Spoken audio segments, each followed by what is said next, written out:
Assalamualaikum warahmatullahi wabarakatuh. Selamat datang di Cerita Mata, berbagi cerita dari yang terlihat mata.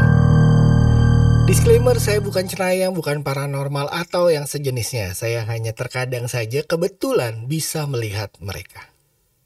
Cerita Mata kali ini adalah cerita mata kamu. Kiriman dari Asep. Kejadiannya sekitar 5 tahun lalu. Asep dan 2 orang teman laki-lakinya yaitu Yaya dan Udin memutuskan mendaki salah satu gunung di saat weekend. Tapi ada sesuatu yang akan terjadi karena Yaya membawa jimatnya ke gunung. Nah, buat teman-teman yang suka naik gunung pasti pernah mengalami beberapa hal mistis ini. Gimana ceritanya? Berangkat. Jadi saat itu hari Kamis, Yaya mengajak Asep dan Udin untuk naik gunung. Sebenarnya dia sendiri sudah pernah naik ke gunung itu di waktu libur yang sebelumnya. Walaupun Yaya juga bukan orang yang sering mendaki ya, hanya baru beberapa kali saja. Tapi Yaya cukup percaya diri lah mengajak temannya karena dia sudah pernah naik ke gunung tersebut. Kita sebut saja Gunung X lah ya. Yaya merasa sudah tahu medannya atau jalur pendakiannya. Saat itu sebenarnya Asep dan Udin agak ragu karena mereka hanya bertiga saja, tidak ada teman lain yang lebih berpengalaman. Tapi Yaya terus meyakinkan mereka dan akhirnya mereka mau. Dan janjianlah untuk jalan hari Sabtu jam 5 pagi.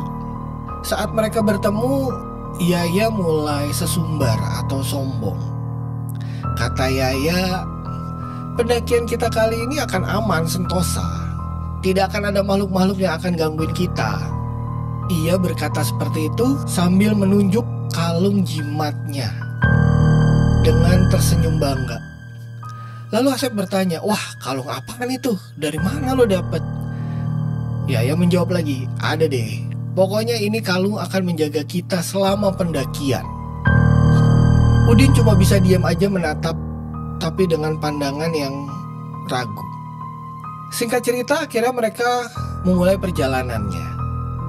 Setelah berkendara selama 1 jam, mereka sampai langsung sarapan dan registrasi di pos awal.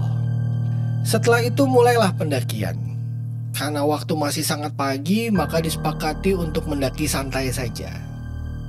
Selama di hutan awalnya aman-aman aja. Masih banyak bertemu dengan beberapa pendaki yang lain. Tapi makin ke atas, walaupun suasananya semakin terang, tapi area tersebut terasa sangat sepi. Saat itulah Asep merasa ada yang memperhatikan mereka terus sampai dia melihat-melihat sekeliling. Karena terus terang Asep merinding juga katanya. Tapi dia melihat 2 temannya masih asik berjalan di depan dia. Lalu buru-burulah Asep jalan lagi, berjalan lebih jauh. Tiba-tiba Asep melihat ada sosok putih sekelebat di antara pohon-pohon. Seketika Asep merasa merinding. Dia sadar bahwa itu bukan manusia. Yaya dan Udin yang berjalan di depan Asep sempat nengok beberapa kali dan melihat muka Asep yang agak ketakutan. Yaya sempat tertawa sambil bilang, "Kenapa lo, Sep? Muka lo pucet banget." "Udah santai aja. Ada ini nih." Dan lagi-lagi menunjuk ke kalung jimatnya. Lalu Asep menjawab, "Gak ada apa-apa." Akhirnya mereka melanjutkan lagi dan beberapa kali sempat istirahat di beberapa pos di atas. Sampai akhirnya mereka sampai di puncak. Dan karena waktu sudah menjelang maghrib, akhirnya mereka memutuskan untuk turun sedikit ke tempat yang lebih datar untuk mendirikan tenda. Tapi tempat itu sepi sekali. Padahal biasanya ramai dengan pendaki-pendaki lain. Lalu setelah mereka makan malam, mereka memutuskan untuk istirahat dan tidur. Karena besok pagi mereka akan turun. Karena mereka capek, akhirnya mereka masuk tenda dan tidur. Sekitar jam 2-an Yaya membangunkan Asep untuk minta ditemani buang air kecil. Sedangkan Udin masih tidur di tenda. Setelah buang air kecil, ketika mau balik ke tenda, Yaya melihat seperti ada orang yang mengintip mereka dan berlari cepat. Langsunglah Yaya teriak, "Woi, siapa lo?" Yaya langsung berlari mengejar. Asep spontan langsung teriak, "Ya, jangan dikejar, ya. Woi, udah balik tenda aja."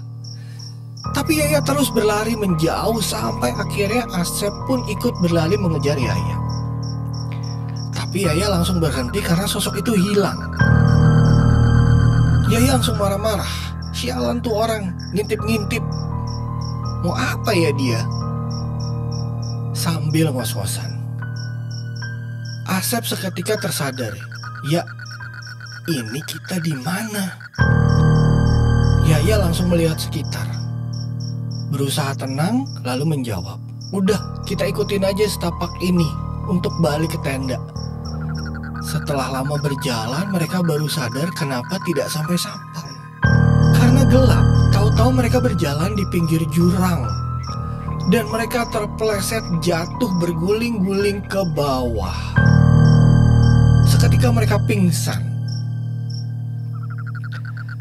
Pas Asep tersadar, dia lihat Yaya sedang duduk memandangi hutan. Terus Yaya bilang, "Sep, kita tinggal di sini aja yuk. Di sini tenang, damai, nggak ada manusia." Spontan Asep bilang, "Jangan aneh-aneh deh lo. Kita udah nggak mungkin naik ke atas. Kita udah di dalam jurang ini. Ayo kita sisirin aja aliran sungai ini. Turun cari bantuan baru kita naik lagi jemput Udin." Abis bilang gitu, tahu-tahu Yaya lari menyeberangi sungai kecil dan masuk ke dalam hutan gelap. Saat itu Asep rasanya mau nangis. Karena dengan badan yang luka-luka dan memar-memar habis terguling tadi, dia nggak mungkin lari ngejar Yaya lagi. Akhirnya Asep mutusin untuk turun dan menyelusuri aliran sungai dalam kegelap. Sampai tiba-tiba dia merasa lemas dan pingsan. Bangun-bangun dia sudah ada di pos dan ternyata sudah diselamatkan pendaki lain yang melihat Asep pingsan di sebelah aliran sungai dekat pos bawah.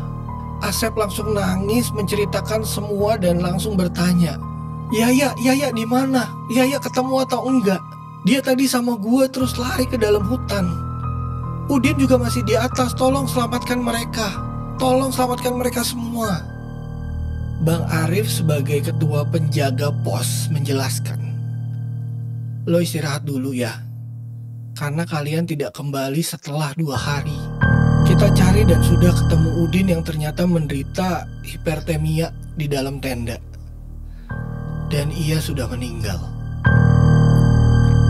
Sementara Yaya sudah kita temukan sudah meninggal tergantung di atas pohon di seberang sungai."